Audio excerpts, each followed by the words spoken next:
mean, what about production-wise? What was that like? Because when you go back to the album that you first put out, I mean, were you using more of the hip hop producers, and then when you Uptown said, "Look, for Father's Day, do it Switch, ourselves"? total switch. No artist was on my album on the "It's My Turn, I'm Back" album. Okay. No producer. And I was working with like Seth G from Ultramagnetic. I was working with him on the first album. They got me Mark Morales and Corey Rooney from the Fat Boys. Wow. You know, Prince Marky D. Yeah. He produced "Treat 'Em Like You Want to Be Treated" and "I'll Do For You" with Mark Rooney. You know, they went on to produce Mary. They became big producers in the game, like for Mariah Carey, Mary J, Jodeci, and the list goes on. Well, were you enjoying it though? Were you enjoying the R&B flowing over it? Would you think, well, this is actually, forget the money pop, but this actually isn't a bad sort of way of rapping and stuff? It was cool. I knew my sound was different. I knew I was coming. Like on the hardcore album, I was like, I gotta compete with these cats. But I knew I had a lane that was open. Yeah. And I'll never forget when I was at Uptown, they had a DJ thing where they sent records to a pool. And the DJs would write on this paper to the record companies how the record did on the dance floor. And I looked at because I was just inquisitive. I wanted to know what the world was saying about me. Yeah. And I looked and it was nothing but positive and said, yo, I had to play the record 8 times. I had to play this record. It kept the crowd going and, you know, girls went nuts over it. You know, it was like I knew I had a combination of myself, Jodeci, the production, the promotion that was going to go behind it was going to be ridiculous. So I was ready for it, you know? I think one of the things that a lot of people keep asking us about, especially when we look at, you know, we saw the New Edition sort of documentary, we've seen the TLC, we've seen the Bobby Brown, where you've got a big hits, but then the money's not coming in, or unlike the R&B, unlike rap, with the R&B side, they weren't writing their own stuff, so they weren't even getting the royalties from that. Was it hard to just, you know, you've got a label, you've got all this stuff, but to learn the business side? Because I think a lot of people forget it's a business and there's sharks out there. I didn't have that problem. I didn't have the problem. I wrote every hit record that I had. I wrote every hit record. When I had writers, it was the writers because I was touring over here and over there. Yeah. So, but no one wrote me a hit record. Okay. Every hit record I had, I wrote from every hit. And not every hit that I put out, I wrote. Wow. So, you know, you keep it going. As far as with the money and everything, I never had a problem with that. I never had a problem with where's it going, where is it coming, you know. And I always said to myself, I signed this deal, so I'm responsible for everything that takes place after. Yeah. You know, and I got treated very fairly. I wouldn't. You know, I invested well. I invested well. You know, that's what makes me, you know, people think that, you know, I came out with a record recently because the way I live. Yeah. You know, but I mean, what made you different? Because it's not very common. Because what you're saying isn't very common. Because a lot of people just, you know, it can get to you, like the fame, the money, and everything comes. And if you're not used to it, it could go quickly. But what made it different for you? How did you just think, you know, I need to invest well, I need to be careful, I need to know that they may give me an advance, but they're going to get it back, so I need to be careful what I'm spending. I mean, how did you learn that part? Was it your early deal that you had? It was my early days. When I got in, I knew ICM was International Creative Management Team. That was the company that would throw us on tour. Okay. So I became real close with them. So anytime I needed money or something, like a large amount of money, I'd be like, yo, you know, Mark Cheatham, Mark Siegel, they were the presidents. I was like, yo, find me a tour, man. And I'm going to make $1 million. Find me a tour. They find you a tour, put it together and see if it works for you. Yeah, all right, so you're going out for 4 months, father. Get prepared.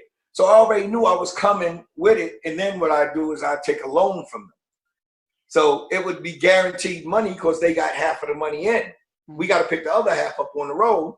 So what I do is go to them and say, okay, I need, now you guys got me that mill. All right, now I need a loan against that mill. So they got to give it to me because I was their artist. I was working. So, and I was steady working, and they couldn't refuse me because they already had half of the mill in already. The ticket was already there. So that means they had to keep working me. So when I go get the loan, I'm paying back not only their 10%, I'm paying back another 10%.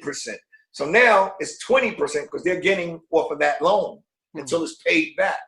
So not only when I go to do the tour, I'll still get paid.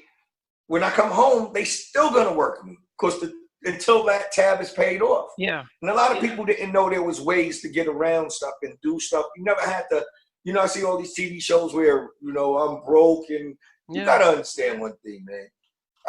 I've never been an artist to say I want to blame somebody, because the power is in the pen. Yeah. The power is your decisions on, I want to go, you know, they see the artists, and we all, and I blame myself too, we all are artists, and we see the fame, we see the money, we see the cars, the women, the men, the girls see the men. Yeah. At the end of the day, the power's in the pen. We still have decision on who we're going to pick as our attorney and what we're going to do. So if we're not like, if they say like, yo, they took advantage of us. How could they take advantage of you when the paperwork is right here?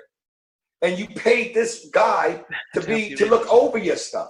So who's at fault? Really, it's you. If you don't renegotiate, see, once I blew up, I started learning the game. So I start renegotiating whatever you guys got from me, robbed from me in the first contract. Y'all want me back in that studio. So this is what I want. I'll tell my attorney what I want. They'll come back and they'll negotiate and negotiate and negotiate until I got what I wanted. And I wouldn't touch the studio. I didn't make it an argument with the record companies, or, you know, to be like, you know, F that. I ain't make that. It's simple. It's an understanding that needs to be understood. Yeah. I want XYZ. I'm selling records. I'm keeping these lights on in this record company. Give me what I want. Yeah. And if you can't give me exactly what I want, you're going to damn near come close to it. Okay.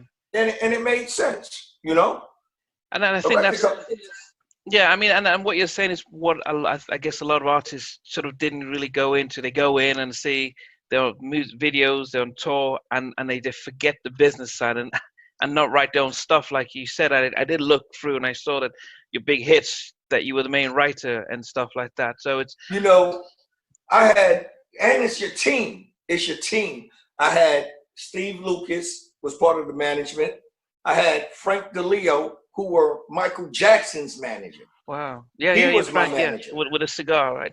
The cigar, yeah. He was in all those gangster movies. Frank DeLeo was my manager. Wow. So it's like you got to pick who you run with to play ball, and know, like, I can't get this guy off the street because the industry ain't gonna really respect him, but I want to rock with him.